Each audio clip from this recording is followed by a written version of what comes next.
हम दोनों में से और एक चीज है हम दोनों में जो कॉमन है। तुमसे हमसे नाता है। जय जय जय। आ जाओगे क्या पॉडकास्ट? पॉडकास्ट है, आना है। What was that feeling? इज्जत निकालने वाले जब इज्जत देते हैं तो लगता है चल कुछ कर लिया हमने। मेरा ऐसा होता है कि सिर्फ मराठी नहीं हो सर, एक चीज है जो एज मराठा में बहुत ज़्यादा प्राउड फील करता हूँ। श्रीमान के लिए एग्जैक्टली कौन सी चीज़ है जो मोटिवेट करती है? उसने एक्चुअली बहुत टॉर्चर तरीके से बोला कि पर्सनालिटी एक ही रीज़न काफ़ी, वो दर्द बहुत बेकार था। हमने हमारे जीन्स को टेस्ट करना चाहिए। कुछ लोग हैं ना वो वीक फील कराते हैं अपने आप को। Hello guys, welcome to fitness talks with Praneet. और आज के हमारे गेस्ट है none other than. Thank you so much once again Bandal की फैमिली। सो कैसा लग रहा है? लगा था कभी कि BMW ले पाओगे सर? अच्छा, मुझे ऐसा लगा कि आप पूछोगे कि लगा था कि कभी मेरे शो पे आप आओगे। नहीं वो अलग वाला क्वेश्चन। हाँ जी, नहीं लगा था एक्चुअली BMW ले पाऊंगा। अभी भी बैठ रहा हूँ ना, वैसे लगा तो ये भी नहीं था कि सफर भी कभी ले पाऊंगा। लेकिन आ रहा है लाइफ में, अच्छा लग रहा है, बस एंजॉय कर रहा हूँ। और आज तो बहुत अच्छा एंजॉय किया इस शो में आने के लिए। सर ने मुझे नदी से बुलाया सीधा, बहुत मजा आया। Hello guys, welcome to fitness talks with Praneet. और आज के हमारे गेस्ट है नन अदर देन श्रीमान लेजेंड। तो मुझे पता ही है कि मतलब श्रीमान लेजेंड कौन है, लेकिन जिनको नहीं पता है प्लीज जरा जान लो। भाई जरा बताना आपके बारे में। मैं नमस्कार, पहले तो मैं श्रीमान लेजेंड, मेरा एक प्यारा सा यूट्यूब चैनल है। एक्चुअली एक नहीं है, 5 है, वो आप अपने लेवल पे ढूंढ लो। और मैं इन्फ्लुएंसर हूँ, एंटरटेनर हूँ, गेमर हूँ, व्लॉगर हूँ, मोटो व्लॉगर हूँ, ट्रैवलर हूँ, मैं सब कुछ हूँ। आप एक बार मुझे अपने पास बुला लो, आप मुझसे दूर नहीं हो पाओगे। बाय द वे हम लोग एक्चुअली पहली बार मिल रहे हैं। हाँ, लेकिन फील नहीं हुआ। लेकिन फील नहीं हुआ। हम और सबको ऐसा लग रहा है कि सेट पे कि भाई बहुत याराना है। तो मतलब भाई कैसा लगता है आपको कि ये है एक्चुअली है ऐसा? हाँ, मतलब देखो, हमने इतने वीडियो कॉल्स, इतने नॉर्मल कॉल्स किए हुए हैं। हर बार कोई भी, मैं थोड़ा सा ऑफ ट्रैक चला जाता हूँ फिटनेस को लेके, तो एक टोमड़ा मारने के लिए मुझे कॉल आता है, क्या चल रहा है वर्कआउट? अरे मैसेज नहीं ग्रुप में, कुछ नहीं, खा क्या रहे हो, चल रहा है कि नहीं। ये कंटिन्यू टॉर्चर रहता है। मतलब इनका जब मुझे कॉल आता है ना तो मैं टेंशन में तो उठाऊं कि मैं अभी क्या, इस बार क्या रीजन दूं, कौन से शूट का रीजन दूं, ये होता है। और सामने जब दिखे तो ऐसा नहीं लगा कि किसी और से मिले, पहली बार मिले। मुझे भी बाद में क्लिक हुआ क्योंकि मैं शूट कर रहा था ना। हाँ। हम पहली बार मिल रहे थे, पहली बार, नॉट पहली बार एक्चुअली, बट हाँ यार मुझे लॉन्ग डिस्टेंस रिलेशनशिप था हमारा से। बहुत बार हुआ है ऐसे एक्चुअली, क्योंकि तू बहुत ज्यादा गलतियां करते हो आप सर, तो उसके वजह से। बट वो टॉपिक पे बाद में आते हैं। पहली चीज हमारे ऑडियंस को पता होना चाहिए कि भाई हम दोनों कैसे मिले, क्या हुआ एग्जैक्टली। और by the way what was that reason कि आप जरा, आपके शोल्डर्स और चेस्ट अभी भाई अच्छा दिख रहा है। अभी मैंने खुद कॉल किया था, खुद बोला था मैं अभी रेगुलर हो गया हूँ।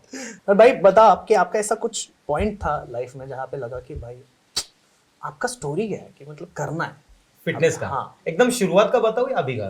पहली बार जब कभी आपको लगा कि भाई अभी करना है, अभी नहीं रुक सकता मैं।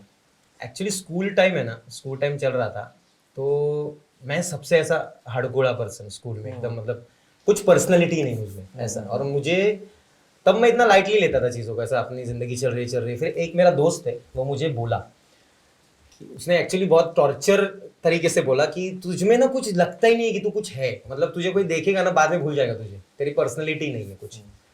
तो मुझे ऐसा लगा वो दिल को कि आई मेरी पर्सनैलिटी नहीं है, शून्य।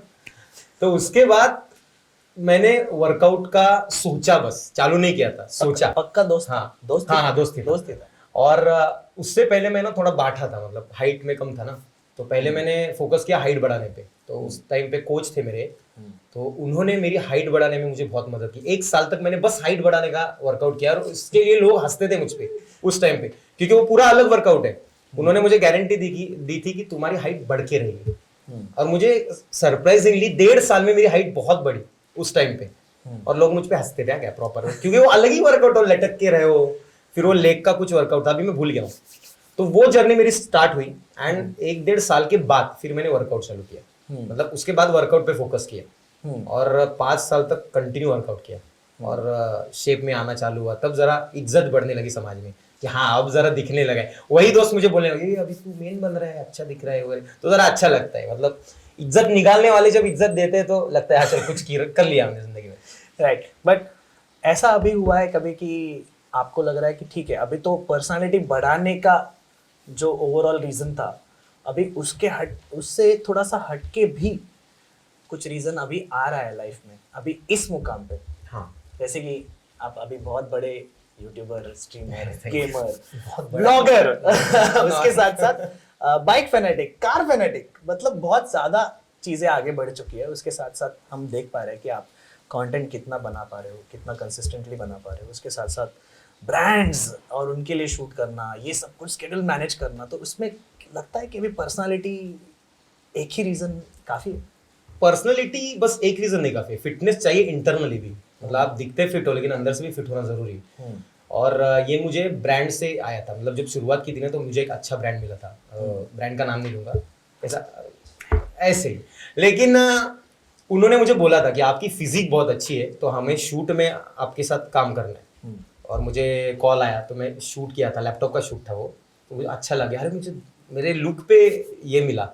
तो अंदर से भी फिट होना उतना ही जरूरी, क्योंकि एनर्जी भी देना जरूरी है। आप अगर ऑब्जर्व करोगे तो आप मेरी स्ट्रीम्स देखोगे, मैं एनर्जेटिक ही रहता हूँ घंटों घंटों तक। यस, तो उसके लिए मैं मतलब अब ऑन ऑफ चल रहा है वर्कआउट को लेके, लेकिन मैं फिट हुआ क्या, मैं फिट हुआ। आप मुझे दौड़ाओ, ये दहशत मुझे पसंद आया कि अभी कुछ बड़ा बोलने वाला था लेकिन खुद ब खुद मीटर चेंज कर दिया। नहीं, किसी महान इंसान ने मुझे 4 साल पहले या 3 साल पहले बोला था कि देख श्रीमान, अभी एज है, बाद में तू अगर इसको इग्नोर करेगा वर्कआउट को तो तुम्हारी एक एक प्रॉब्लम चालू होंगी, कमर दुख रही है, घुटने दुख रहे हैं, तब तुझे मेरी याद आएगी कि अरे यार तब प्रणीत की सुन लेता तो आज ये वक्त ना आता। वो मैंने दिल पे ले लिया। हाँ, आपको याद होगा आपने बोला था मुझे, तब अभी मैं करता हूँ। स्विच ऑन स्विच ऑफ है बट मैं फिट हूँ बाबा, कुछ भी कराओ मेरे से मैं कर सकता हूँ। ये प्रूफ तो मैंने लद्दाख में दिया है। 24 दिन में था, 24 दिन में मुझे कुछ भी इशू नहीं आया, फिजिकली इशू कोई भी नहीं आया, जाके आ गया। राइट, अब थोड़ा सा और फिट हो रहा हूँ मैं थोड़ा। एंड आई मतलब मैं अभी तक मुझे याद है एक ऐसे रैंडम कॉल आया था बीच में कि भाई जरा ना लेग्स के ऊपर फोकस तो मैं जरा स्टोरी बताओ भाई, क्योंकि देखो मैं सबको बोलता हूँ कि लेग्स के ऊपर फोकस होना चाहिए, लेकिन मैंने स्पेसिफिकली कभी भी आपको मोटिवेट नहीं किया कभी मतलब वो जब होने वाला है गाइस, देखो 2 मराठी लोग बैठे तो ऐसा हो सकता है, तो प्लीज नहीं, लेकिन वो जरूरी है क्योंकि हमारी बात सब तक पहुंचे, पूरे भारत में पहुंचे, जरूरी होता है। तो मैं बात करते करते आने वाला था लेग्स पे, लेकिन बोला चलो रोकते जरा इधर, क्योंकि उसको लेके मेरी इज्जत निकलती रहती है यार। क्योंकि क्या है, मैं जब मतलब वर्कआउट चालू, अभी तो देखो वर्कआउट बंद होगा ना तो मैं नॉर्मल दिखता हूँ, लेकिन वर्कआउट चालू होते तो बॉडी, अपर बॉडी पंप होती है, क्योंकि वो मसल मेमोरी, आपको तो पता ही है मसल मेमोरी कैसे रिकवरी होती है। लेकिन फिर पैर उधर ही रह जाते हैं कॉमेडी जैसे, क्योंकि वो मसल मेमोरी है ही नहीं, कुछ किया ही नहीं है। लेकिन उसकी स्टोरी है, मैं वो स्टोरी बताता हूँ, उसके बाद बताओ अभी क्या क्यों चालू किया है।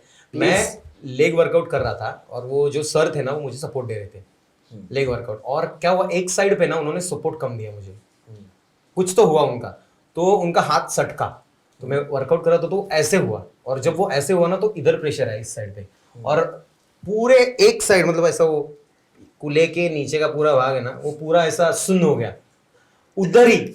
और फिर मैं रोक दिया वर्कआउट और मेरे पैर यही महसूस करना बंद कर दिया था, 1.5 से 2 महीने वैसे ही था पैर मेरा। ओके, फिर वो डॉक्टर को बताया तो उन्होंने बोला इधर की नस का कुछ इश्यू हो जाएगा, अभी वर्कआउट छोड़ दो, ये छोड़ो। मैंने वर्कआउट छोड़ दिया उसके बाद, वही वो ब्रेक था वर्कआउट छोड़ने का। फिर धीरे धीरे धीरे धीरे सेंसेशन वापस आ गया, लेकिन फिर दर्द चालू हो गया इधर पीठ में, लेफ्ट साइड में, वो दर्द बहुत बेकार था। तो फिर वो छोटे मोटे वर्कआउट किए, वो नहीं क्या नींद सो के बाइसिकल चला, उल्टी चला, वो सारा रेगुलर किया, तो अभी दर्द गया इतने सालों बाद। फिर अब जाके फिर से लेग पे फोकस हुआ क्योंकि इज्जत जा रही है बार बार, और अभी तो बनाऊंगा मैं। मतलब कैसे जा रही है, क्या होता है? अरे वो स्ट्रीम पे बोलते हैं, अब मैं हाफ चड्डी पहनता हूँ ना तो स्ट्रीम पे मेरे बोलते हैं, मतलब लेग में मेरे पावर है, ये तो अच्छा। आप देखते हो बाइक वगैरह में चलाता हूँ, लेकिन वो दिखनी भी चाहिए। तो अभी जरा करूंगा, इसलिए आपको खुद से मैंने बोला कि अभी मैं लेग स्ट्रॉन्ग करने वाला हूँ। और घुटने दुख रहे थे फर्स्ट डे में, तो मैंने उनको बोला भाई क्या मतलब एज हो गया क्या, घुटने क्यों दिख रहे? तो उन्होंने कुछ नहीं, मैं आदत नहीं, धीरे धीरे हो जाएगा, वो क्या मोबिलिटी ना, वो धीरे धीरे बढ़ेगी तो मजबूत हो जाओगे। देखना रे 3-4 महीने बाद लेग्स देखना रे भाई ऑन legs- रिकॉर्ड भाई बोल दिया है, बस खत्म। नहीं, चार आप- महीना, 4 महीने नहीं, लेकिन आपका मुझे ये चाहिए कोचिंग। ऑफ कोर्स, हाँ ऑफ कोर्स, मैं साथ नहीं छोड़ा हूँ, कभी भी नहीं छोड़ा हूँ। तो हमारा जब पहली बार कॉल हुआ और मैंने बोला आपको कि भाई आ जाओगे क्या पॉडकास्ट पे, तो मैंने हाँ तो ले लिया आपका, लेकिन मैं सोच रहा था कि यार नहीं, आपको आ जाओगे कि ये नहीं पूछना है, आपको बोलना है भाई पॉडकास्ट है आना है। ये आ जाओगे अगर परायों का विषय है। अरे लेकिन वो होता है यार, अभी जब खुद के लिए कोई Formalities, हाँ, तो होता है वैसे। बट देन मैं सोच रहा था कि यार ये तो ठीक है, लेकिन हम दोनों एक दूसरे से फिटनेस से कनेक्टेड है, पहले फिटनेस के बारे में ही हमने बहुत ज़्यादा बातें की है, लेकिन व्हाट आई हैव सीन, एक जो हमारे दोनों में कॉमन है, जो शायद तुम भाई थोड़े मतलब वोकल हो और मैं थोड़ा वोकल नहीं हूँ इस चीज़ के बारे में, बट बहुत पर्सनल है मेरे लिए भी और आपके लिए भी। तो एक्चुअली इसको ना अच्छे से करते हैं, एक काम करते हैं, हमारे मराठी में एक म्हण है, मैं बोलूँगा आप कंटिन्यू करना, ठीक है? तुमचं आमचं नातं काय? जय जिजाऊ जय शिवाजी महाराज। हाँ मैं सोच रहा था क्या बोल रहे हैं, क्या बोले। सो ये एक कॉमन टॉपिक है, तो हमारे दोनों के लिए बहुत बहुत बहुत ज़्यादा इम्पोर्टेंट है। मैंने कभी बात नहीं की, लेकिन शायद आज ही का दिन मैं चाहता था कि मुझे भी एक बड़ा प्लेटफॉर्म मिले जहाँ पे मैं बात करूँ और वो आपके सामने बात करूँ, क्योंकि मैंने देखा है आपका पैशन टुवर्ड्स शिवाजी महाराज, उनका हिस्ट्री मैंने देखा है, आप कितने पैशनेट हो उस चीज़ के बारे में, और मेरा है, लेकिन मैं बहुत पर्सनली रखता था इसको। नहीं, वैसे तो है, सब है, लेकिन हर मराठा छत्रपति शिवाजी महाराज जी का भक्त होना ही चाहिए, नहीं तो मराठा ही नहीं है। तो जब भी मुझे एक्चुअली पूछते हैं कि भाई आपका सरनेम तो मराठी है, हाँ। तो मेरा ऐसा होता है कि सिर्फ मराठी नहीं हो सर, एक चीज है जो एज मराठा में बहुत ज्यादा प्राउड फील करता हूँ, शायद आपको भी पहली बार पता चलेगा। हाँ। कि मेरे जो great great great great grandfather थे, उनका नाम था सर सेनापति। बाप रे, इतना इधर तक पता है आपको? रुको रुको रुको हाँ। रुको रुको आ रहा हूँ। सर सेनापति सरनोबत Haibatrao Shilimkar Deshmukh, they were the gatekeepers of Rajgad, you can say, कि जहाँ पे उन्होंने पूरा का पूरा जो गुंजन मावल एरिया होता है, जैसे मावल एरिया थे अलग अलग से, तो गुंजन मावल एरिया से हमने फाइट की थी on behalf of Shivaji Maharaj. और इसके वजह से मैंने जब इसके बारे में पढ़ा सुना, तब मेरे उस टाइम पे, मतलब बहुत छोटा था मैं, तो उस टाइम पे नहीं समझता था मैं इतना ज़्यादा, पर जब हमने फाइनली मैंने जब रिसर्च किया और मैंने भी देखा कि यार महाराज ने हमें पत्र भेजे हैं। वो है आपके पास? मतलब वो है आप किसी के वो पास? आप मैं इधर भी दिखा सकता हूँ आपको, क्योंकि वो है और लिखे गए हैं। आइशो। तो उसमें मुझे ऐसा हो कि यार मतलब कांपने वाला सीन हो गया मेरे साथ कि सॉरी, ये कितना ये होने वाला है। दो मराठी बात कर रहे तो होने वाला है। नहीं, ये कितना प्राउड फील है कि आपका कुल क्या है आपको पता है, और वो छत्रपति शिवाजी महाराज जी के रक्षक थे। ये कितनी बड़ी बात है, मतलब इतना प्राउड चीज लेके आप जी रहे हो यार। नहीं, प्रिसाइजली रक्षक नहीं थे, उनके बॉडीगार्ड्स अलग थे। हाँ, हाँ। लेकिन जो राजधानी है उनका रक्षा करना, राजगढ़ को रक्षा करना, और फिर शिवाजी महाराज के बाद भी जब भी औरंगजेब चल के आया था, तब बहुत टाइम तक रोक के रखा था उसको। तो बहुत बहुत ज्यादा गर्व की बात है। तो ये टॉपिक भी है हमारे दोनों के बीच में जो कॉमन है। नहीं, ये टॉपिक तो है, बट मैं बहुत सवाल पूछूंगा बाद में इसके बारे में, जैसे इंटरेस्ट है। नहीं, अभी पूछ लो, क्योंकि आपको पता भी होगा ना, मतलब बहुत सारी ऐसी बातें जो हम लोगों को नहीं पता है, वो आप जैसे लोगों को पता होती है। हाँ। बहुत डीप। हाँ। मतलब कभी कभार नहीं, कुछ अलग इतिहास हमें बताते हैं, लेकिन ये जो आप कुल से आ रहे हो, तो अभी जैसे कि ग्रैंड फादर आपके पापा को बताते होंगे, आपके पापा ने आपको बताया, आप आपके बेटे को बताओगे, ये आगे चलता रहता है ना। तो मुझे वो जानना है फ्यूचर में डिटेल में। मैं वही सोचता हूँ कि यार मैं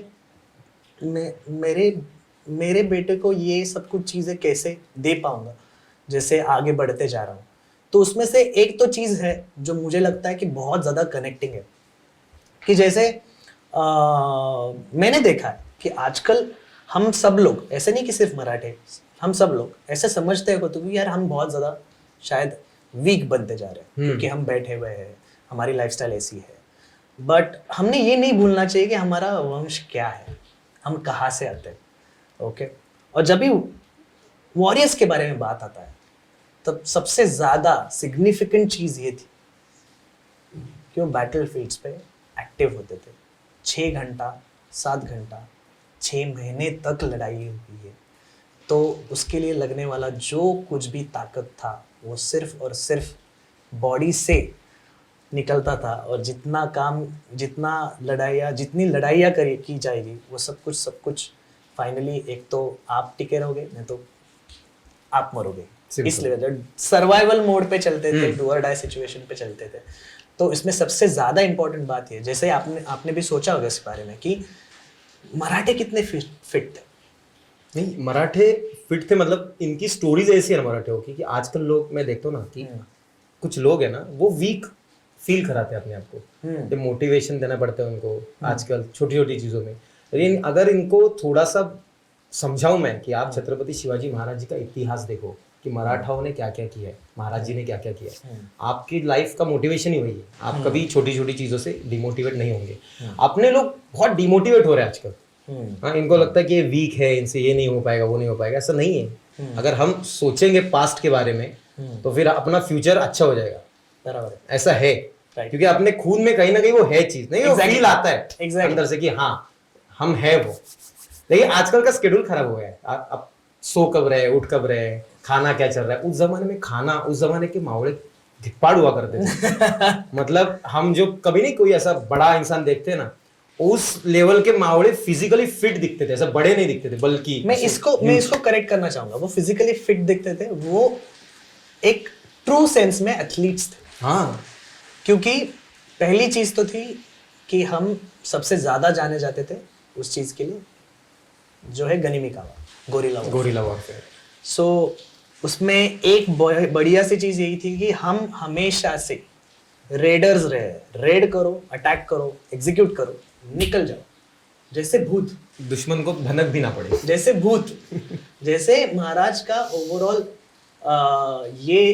एक खौफ था कि भाई ये शायद जादू विदू कुछ करता है लेकिन कहीं से आता है और कहीं से तो मार के जाता है। So all this things were needed extreme agility, extreme performance from the body, fitness अलग अलग लेवल के रह गए। हमारा कॉल होने के बाद मैंने सोचा कि यार अगर इस टॉपिक पे बात भी करूँ तो क्या मिलेगा। तो जब मैंने एक्चुअली रिसर्च करना स्टार्ट किया तो क्या होता होगा रूटीन उनका, ऐसे मैंने सोचने का स्टार्ट किया। तो पहली चीज तो एक तो हर दिन 60 से 70 किलोमीटर तक आपको घोड़दौड़ करनी है। ट्रेनिंग तो होती होगी बहुत, और वो ये एवरेज था, ये ट्रेनिंग नहीं था, ये एवरेज था। हर दिन चलता था ये। हर एक मावड़ा, हर एक warrior used to actually do this horse riding for almost 60 to 70 kilometres easy. आप घोड़े पे चढ़ के दिखाओ और 1 मिनट तक दिखाओ, सिर्फ होल्ड करके 5 किलोमीटर में खत्म है। सो ये तो एक नॉर्मल चीज है। और हमने कहानियां क्या सुनी है, सूरत लुट के आए, हाँ, आगरा से वापस आए, आगरा से घोड़े से वापस आए वो मतलब और घोड़ा थक गया बीच में, इसलिए घोड़े चेंज हुए। बीच बीच में पिट स्टॉप जो थे उसमें घोड़े चेंज हुए। तो इस सब में कितना ज्यादा कोर स्टेबिलिटी लगता होगा जब घोड़े चलाते थे, कितना ज्यादा लेग स्ट्रेंथ होती होगी, कितनी ज्यादा एजिलिटी, एंड्योरेंस होता होगा। और बाय द वे हम सब लोग ह्यूमन बायोलॉजी जो होती है उसमें हम सबसे ज्यादा, हम बोलते हैं ना नेचुरली गॉड गिफ्टेड किसमें है, तो एंड्योरेंस एक्टिविटीज में। इसलिए तो ये सब कुछ चीजें जो इतिहास में लिखी गई है वो सब कुछ सच लगती है, क्योंकि है आप उसको उस तरीके से ट्रेन करो तो होता है, वैसे कर सकते हो। जैसे कि एक फिर से पॉइंट पे आते हैं कि अगर एक मावड़ा आप देखने जाओ तो उसके ऊपर रहेगा 10-12 किलो का चिलखत जो आर्मर करके था, और जो एजिलिटी वाज मेन थिंग कि आप फुर्तीले रहो, ये मेन चीज थी। छत्रपति महाराज ने बोला था कि देखो, शिवाजी महाराज ने बोला था कि देखो पहली चीज फुर्तीले रहो, जितना कम बॉडी पे वेट रखोगे उतना अच्छा है। तो इसकी वजह से तलवारें भी जो थी, जो हमें लगता है कि 30-40 किलो की तलवारें लेके, हाँ मुझे भी वही लगता है, नहीं वो नहीं था।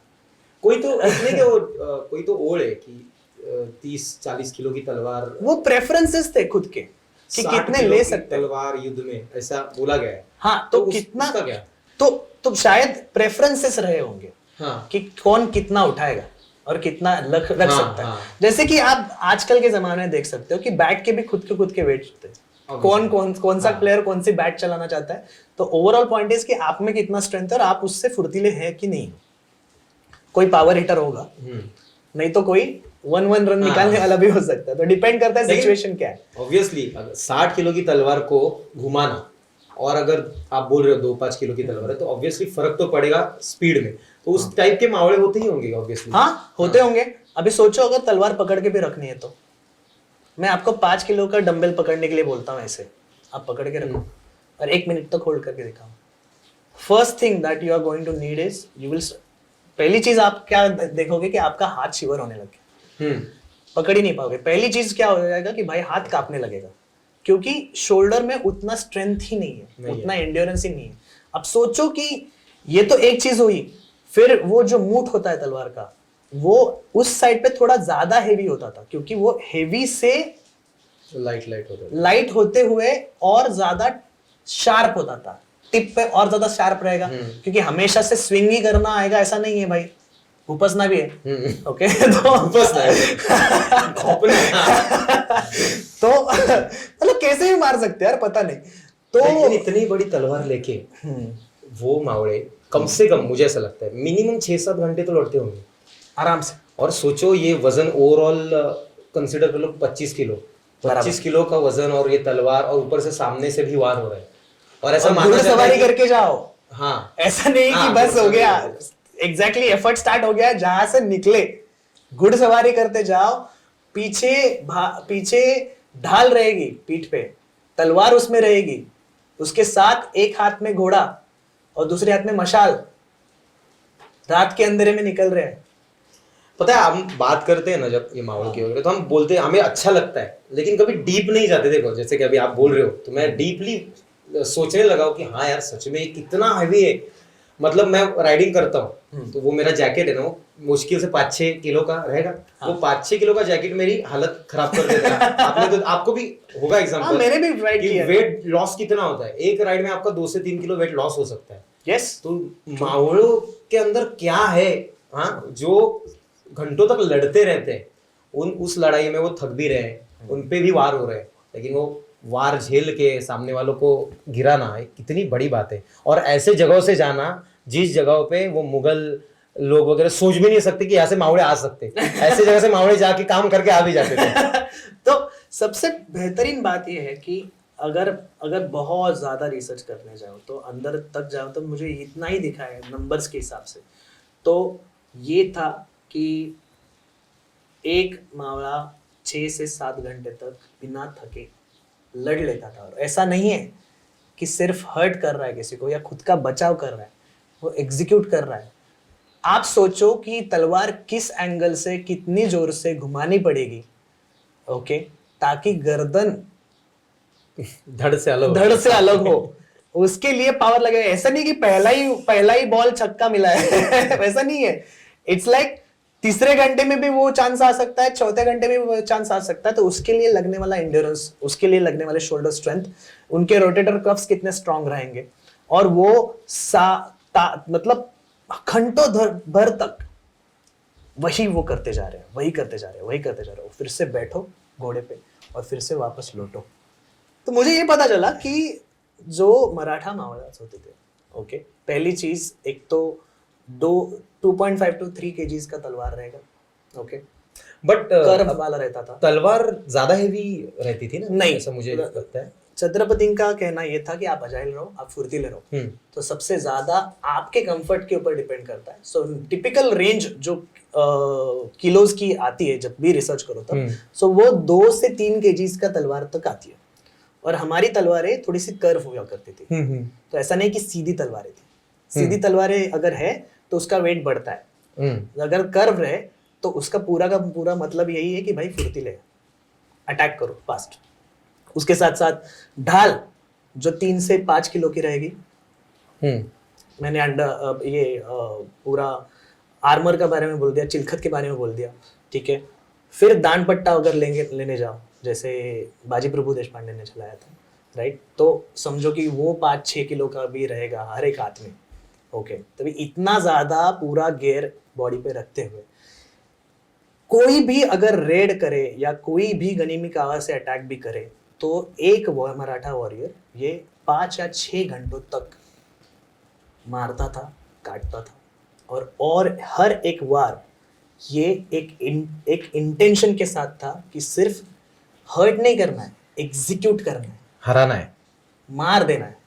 ऐसे लेवल पे 6 घंटे तक अगर तलवारबाजी हो रही है तो शोल्डर के लिए स्ट्रेंथ कितना लगेगा। तो छत्रपति शिवाजी महाराज ना उस टाइम पे मुझे क्या था स्ट्रीमिंग से पहले कि शक्ति स्रोत, मतलब उनका नाम लिया ना तो भाई एनर्जी आ जाती है। तो वर्कआउट करते वक्त मैं मन में ही छत्रपति शिवाजी महाराज जी की जय, तय तोड़ दो, जय हनुमान, ये 2 चीजें बोल के वर्कआउट चालू, फिर अचानक से अंदर से पावर आती है।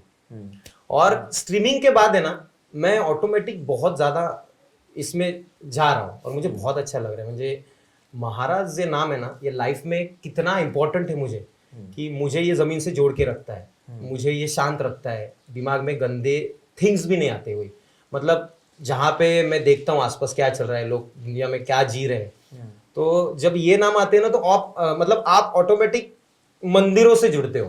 टेक्निकली आप मंदिर में जाके कैसा वो ऑरा रहता है, एकदम शुद्ध पॉजिटिव ऑरा, और क्लब में कैसा ऑरा रहता है, तो आप मंदिरों में रहते हो, आप कहीं गलत जगह पे नहीं जाते हो। महाराज आपल्याला जागेवरती ठेवतात, त्यांचे विचार, महाराज जी के विचार अगर तुम्हारे दिमाग में है तो तुम कभी भी अपने ट्रैक से नहीं हटोगे। तो महाराज मेरे लिए ये है।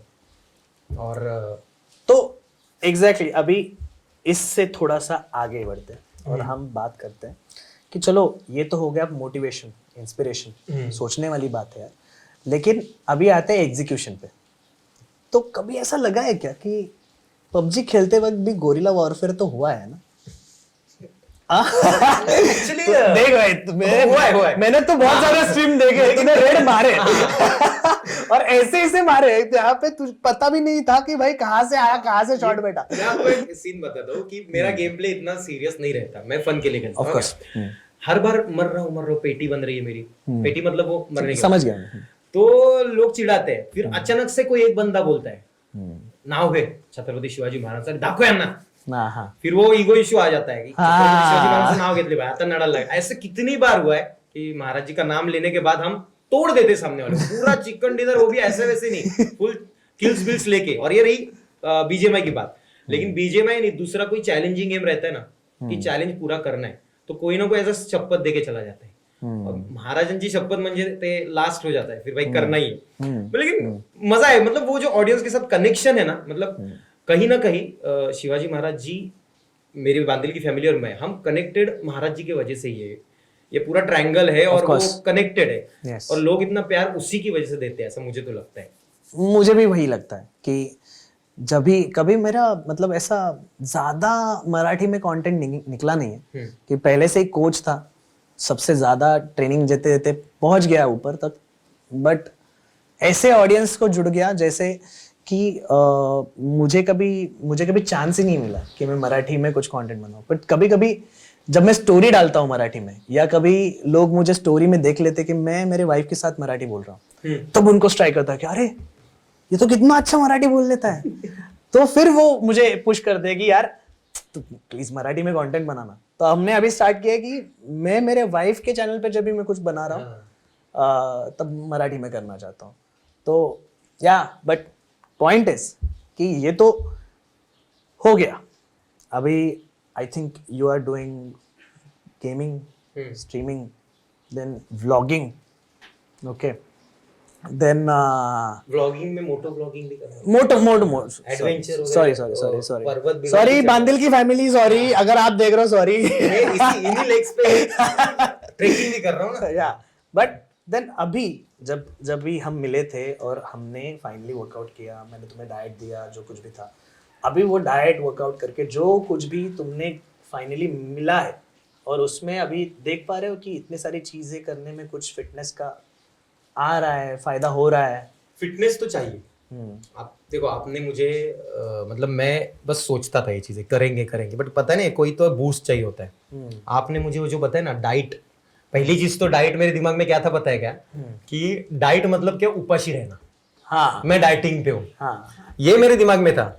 उसके बाद आपने मुझे बताया था, देखो यार कि डाइट म्हणजे उपाशी राहणं नाही रे, डाइट मतलब आपको प्रॉपर वे में वो फूड इंटेक लेना है, कि इतना प्रोटीन आप ले रहे हो, ये सब कह रहे हो, वो स्टडी।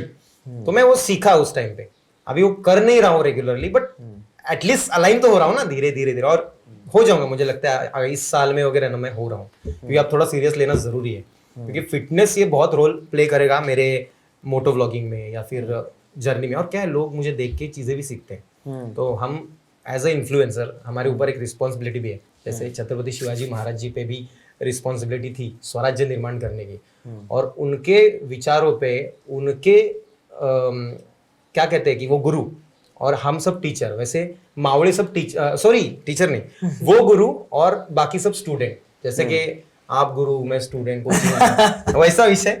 तो महाराज जी के अंडर छत्र छाया में जो मावड़े सीखे वो कैसे खड़े देखे आपने, कि उन्होंने पूरा स्वराज्य निर्माण कर दिया। तो वैसा हमें एज एन इन्फ्लुएंसर वो जवाबदारी चाहिए कि बाबा हम अपने ऑडियंस को कुछ गलत ना सिखाएं। तो मुझे देख के थोड़ा सा फिटनेस विटनेस सीख ले तो अच्छा लगेगा। बहुत सारे लोग कर रहे हैं, मेरे से भी अच्छी बॉडी बना ली लोगों ने, और मुझे बोल रहे अरे दादा मेरी बन गई, तू उधर ही चेंज कब होगा इंप्रूवमेंट। एक्चुअली तुम्हारे बहुत सारे फॉलोअर्स है जो मुझे आके बोलते कि अरे जरा बता उसको जरा, मतलब तुम्हारा जब भी स्ट्रीम भी जरा थोड़ा ज्यादा देर तक खींचता है ना, तब मुझे मैसेजेस आने लगते हैं कि जरा जा थोड़ा सा पूछ बोल उसको, जरा सो जा टाइम पे। तो बहुत अच्छा लगता है यार कि व्हेन योर क्या बोलते हैं ना, आपके ही जो कम्युनिटी है, जनता, वो आपकी जनता जो है, जो आपको फॉलो करती है, आपको पसंद करती है, वो भी जुड़ जाती है आपको फिट बनाने के लिए, राइट। तो अभी हमने 3 चीजों के ऊपर बात की। पहली चीज तो हाउ वी मेट, राइट। दूसरी चीज हमने बात की कि कैसे अगर हम देखने जाए तो एक ही रीजन इंपॉर्टेंट नहीं है। जैसे एक पहला रीजन था जो तुम्हारा था भाई कि पर्सनालिटी डेवलप होनी चाहिए, राइट। बट अभी देखते जा रहे हो तो किसी ने आकर आपको शपथ दे दी, तो फिर क्या कर रहे हो, तो फिर तोड़ ही दे रहे हो ना। तो ये एक थर्ड रीजन ऐड हो गया। फिर चौथा रीजन ऐड हो गया because you want to make an impact, आपको एक इम्पैक्ट डालना है, तो उसके वजह से ये एक रीजन हो गया। तो कहने का तात्पर्य है कि आप जब भी कभी फिटनेस के बारे में सोच रहे हो, यू शुड एटलीस्ट हैव, मैं तो हमेशा बोलता हूँ कि 10 genuine reasons, but if you have 5 genuine reasons जिसके वजह से आप फिटनेस करना चाहते हो और उसके ऊपर आपकी जिंदगी डिपेंड करती है, तब आप ज्यादा कंसिस्टेंट होते हो। जैसे कि अभी बात करते करते हमें समझ में आ रहा है कि श्रीमान के लिए एग्जैक्टली कौन सी चीजें है जो मोटिवेट करती है, और फाइनली वो बता भी रहा है कि ये रीजन है, ये रीजन है, ये रीजन है, ये रीजन है। So good going. तो ये हो गए रीजंस, और इसके लिए श्रीमान ये रीजंस को अगर सोचे तो श्रीमान कभी भी उठ सकता है, कभी भी काम पे लग सकता है, कभी भी लड़ सकता है। तो अभी जब ये रीजंस को यूज करके, फिटनेस का नॉलेज लेके, आपने जो कुछ भी भाई फाइनली ट्राई किया, एग्जीक्यूट किया, उसके जो कुछ भी बेनिफिट्स हुए, जैसे कि मुझे लगता है कि अगर न्यूट्रिशन बहुत अच्छा है तो it can help your reflexes. जैसे आप गेम खेलते हो तो आपको गेम में बहुत ज़्यादा रिफ्लेक्स फास्ट करने की ज़रूरत होती है। जैसे कि मैं हमेशा से शौक हो जाता था कि आप जब भी स्ट्रीम कर रहे हो और जब भी आपके हाथ में स्नाइपर आए, हाँ, तो भाई मैं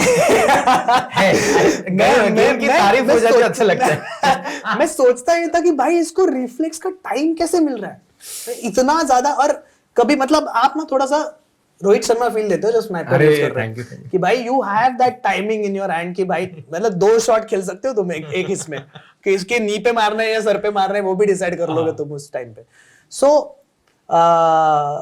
ये पर्टिकुलरली मैंने तब देखना स्टार्ट किया जब you started focusing on nutrition, and I feel that कि जब भी आपने न्यूट्रिशन में थोड़ा फोकस किया, आपने प्रोटीन इंटेक बढ़ाया और ऐसी चीजें नहीं खाई जो आपके शुगर स्पाइक कर रहे हैं। जैसे मैंने बोला था कि स्ट्रीम के पहले ऐसा कुछ नहीं खाना है जो शुगर स्पाइक करे। बहुत चीजें मेरी बंद कराई इन्होंने। स्ट्रीम से पहले मैं खाता था, वो बंद कर दिया पूरी। लेकिन ये है क्या, मतलब आप मानो या ना मानो, ये है, मतलब आप जो खाते हो ना, ये आपकी बॉडी रिफ्लेक्ट करती है।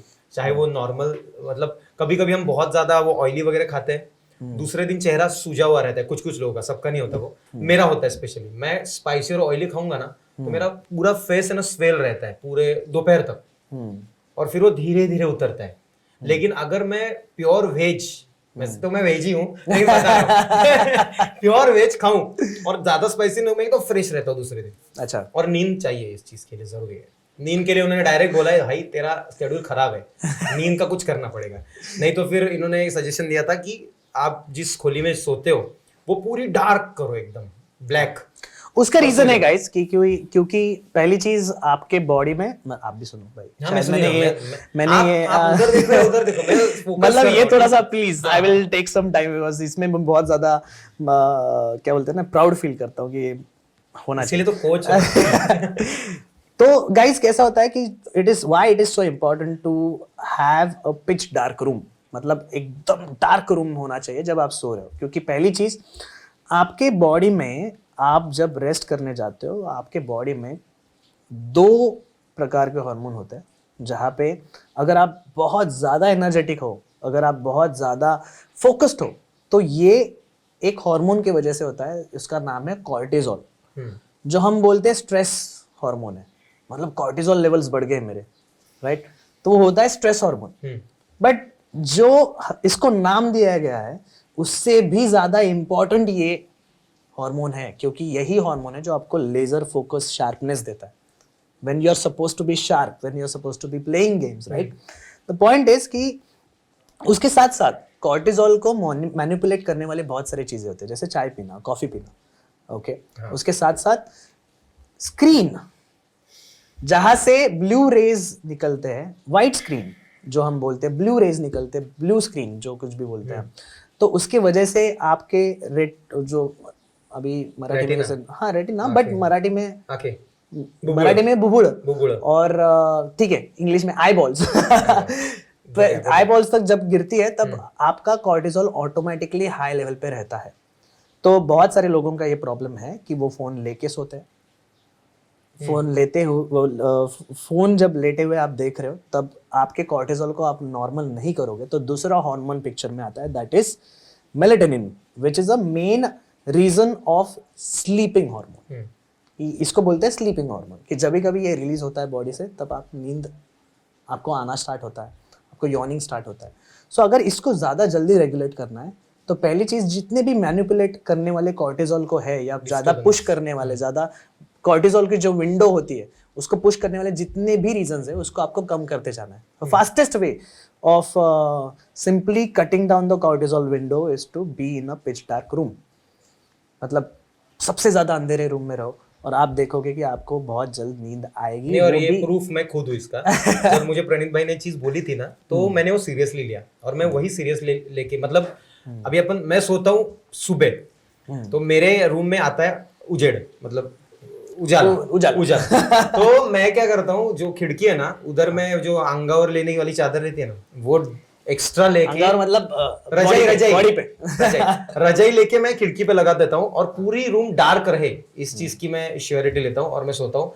इसका इफेक्ट होता है क्या, मतलब दूसरे दिन आप फ्रेश फील करते हो, और ये आप ट्राई करना, और साउंड स्लीप भी लगती है। लेकिन ये एक दिन में नहीं होगा, गहरी नींद में। हाँ, ये आपको एक 2 वीक कंटिन्यू करना है, तब आपको धीरे धीरे फर्क दिखता है। तो वो है, मैं जब भी पॉसिबल हो तो मैं डार्क रूम में ही सोता हूँ। और अभी मैं तो रील वील देखना भी छोड़ दिया हूँ, मैं मोबाइल बाजू में रखता हूँ और सो जाता हूँ। तो इसलिए तो आज कितना फ्रेश देखो, सुबह सुबह बुलाया था इन्होंने, लेकिन बारिश की वजह से प्रॉब्लम है, बाकी कुछ नहीं। मैं डर गया था। मैं सुबह के 10 बजे फोन डाला और भाई ने फोन नहीं उठाया। मैं बोला गया आज का पॉडकास्ट गया भाई, कल रात का स्ट्रीम हो चुका है। मैं गारंटी देता हूँ कि अगर आपको मैंने टाइम दिया है तो मैं आऊंगा। ये तो बारिश की वजह से मैं लेट हुआ, नहीं तो आपको जो 12 का टाइम था मैं उसी टाइम पे पहुंचता। Right, okay. सो ये रूम से एक सवाल आया, हाँ। उसका आप जवाब देना चाहो तो दे सकते हो कि हमें फिटनेस वॉच या स्मार्ट वॉच पहननी चाहिए या फिर उसकी जरूरत है या नहीं है, ऐसा, क्योंकि मैं बहुत पहनता हूँ। इसका जवाब एक्चुअली हाँ भी है ना भी है। ओके, हाँ उन लोगों के लिए है जिनको बेसिक नॉलेज ही नहीं है फिटनेस का, कि क्या पैरामीटर्स चेक करने हैं, एग्जैक्टली क्या देखना पड़ता है, जिसको मतलब मराठी में बोलते हैं ना कि आडानपणात शानपण, वो हमारे माँ बाप होते। मतलब जिस चीज का नॉलेज ही नहीं उसका टेंशन ही क्या, बराबर। तो वो हमारे माँ बाप होते हैं। हम्म। सो मैंने जब मेरे मेरे डैड को वॉच दिया, तब उनको याद मतलब ये जब वॉच उनको डेटा देने लगा कि यार इतनी देर तक से ही सोया मैं, हाँ। इतना ही चला मैं, मेरा हार्ट रेट ऐसा कैसे बढ़ सकता है वगैरह। So he started focusing on his own कि हाँ उन्होंने करना चाहिए फिटनेस वगैरह वगैरह। बट अपार्ट फ्रॉम दिस, अगर एक बार आपको आदत लग जाए सब चीज़ों की, then your body is a natural indicator of everything. आपको प्यास लगी है, आपको नींद आ रही है, सब कुछ। तो एक लिमिट तक लेके जाने के लिए आप डेटा का यूज कर सकते हो, but unless and until let's say if you are like prepping for some competition, या आप बोल सकते हो कि आपका कुछ ऐसे फिजिकल टास्क के लिए आप प्रिपेयर कर रहे हो खुद के लिए, तब डेटा कैलकुलेट करना इम्पॉर्टेंट है। मैं सिर्फ एक ही चीज़ का सजेशन दे सकता हूँ, दैट इज कि आप वॉच यूज़ करो ना करो, लेकिन आप महीने में एटलीस्ट नहीं 3 महीने में एक बार ये इंटरनल बॉडी चेकअप होना चाहिए, जैसे कि ब्लड रिपोर्ट। महीने में 3 बार? 3 महीने में एक बार, सॉरी। मैं डर गया क्योंकि मैं तो 6 महीने में एक बार करना है।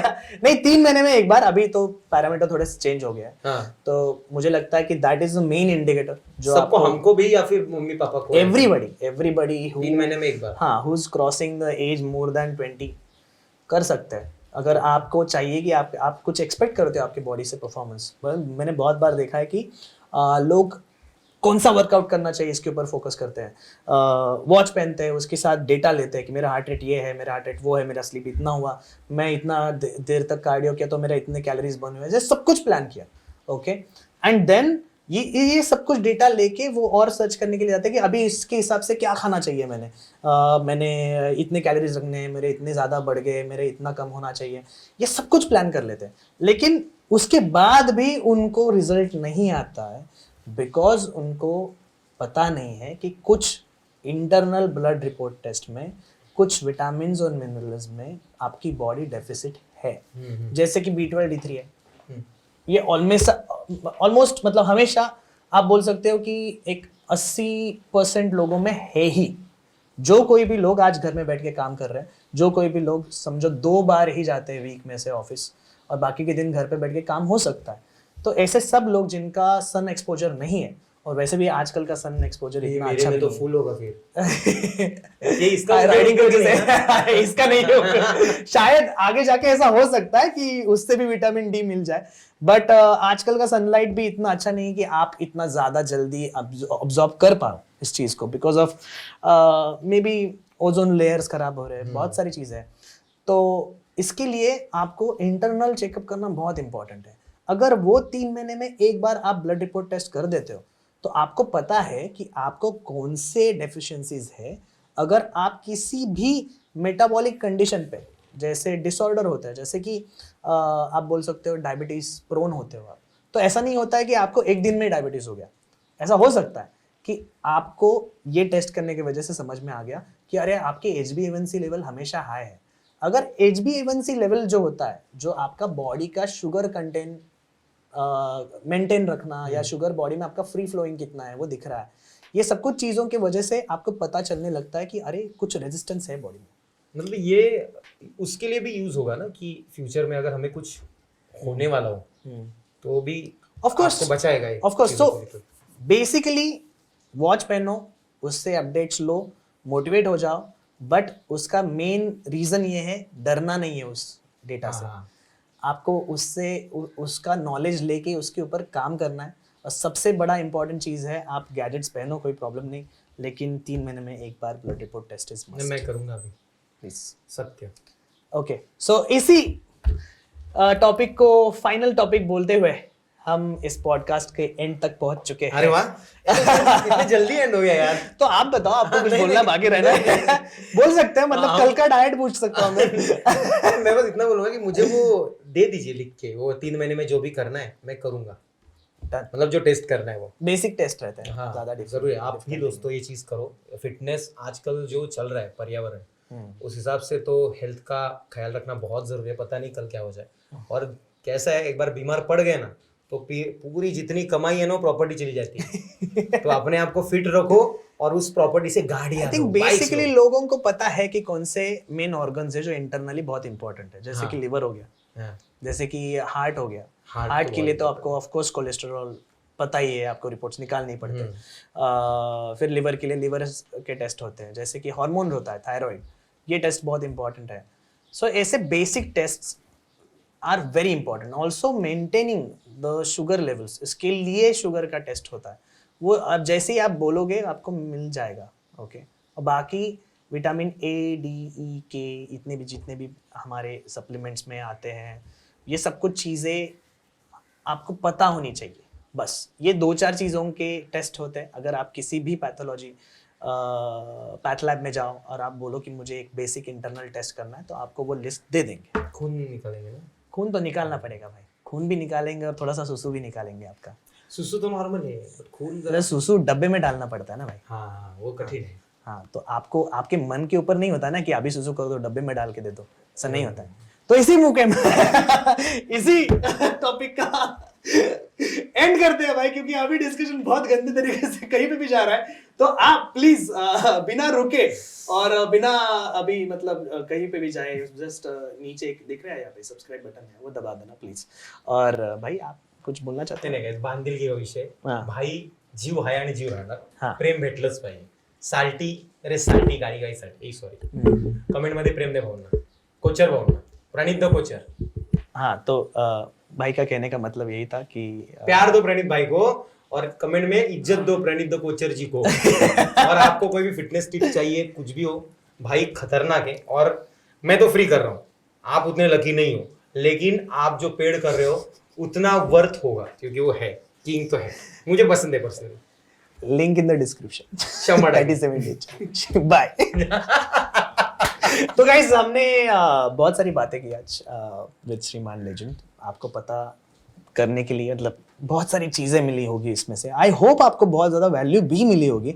हमारा चैनल का पूरा एक ही मुद्दा है कि आप फिटनेस के बारे में जब भी कभी सोचो तो आप हमेशा ये सोचो कि आपको कंसिस्टेंसी मिलने के लिए जो कुछ भी नॉलेज चाहिए वो यहाँ पे आके मिलेगा।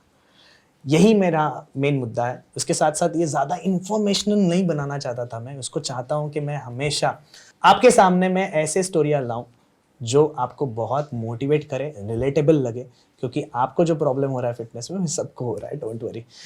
बाय द वे, इससे मुझे याद आया आपको लाइक शेयर सब्सक्राइब करने का पूछना था, तो भाई ज़रा बता ना। हाँ देना जरा, वैसे सीनियर है ना। अरे नहीं वैसे भाई है ना, अभी शुरुआत नहीं है भाई की, अभी मचाना उन्होंने ऑलरेडी शुरुआत कर चुके हैं, लेकिन वो बोलते हैं ना वेरिएशंस दे रहे हैं आपको, तो ये नया वेरिएशन है और आगे बहुत सारे वीडियोस आने वाले हैं। तो मेक श्योर इनको आप सब्सक्राइब कर चुके हो, बेल आइकन को प्रेस कर चुके हो और भाई को इंस्टाग्राम पे फॉलो कर चुके हो। भाई दिखाते कुछ नहीं वैसे तो इनका कुछ भी, बट फिटनेस रिगार्डिंग सब दिखाते हो, इज्जत है उनको। वो कैसे, मुझे छत्रपति शिवाजी महाराज जी के टॉपिक के बारे में भी पता नहीं था कि आप इतना इंटू हो उसमें, या अब पता चला तो बहुत अच्छा लगा। अभी प्यार थोड़ा बढ़ गया है, 5% और बढ़ गया, 100% भी 105 हो गया है। Yes yes yes, thank you so much guys.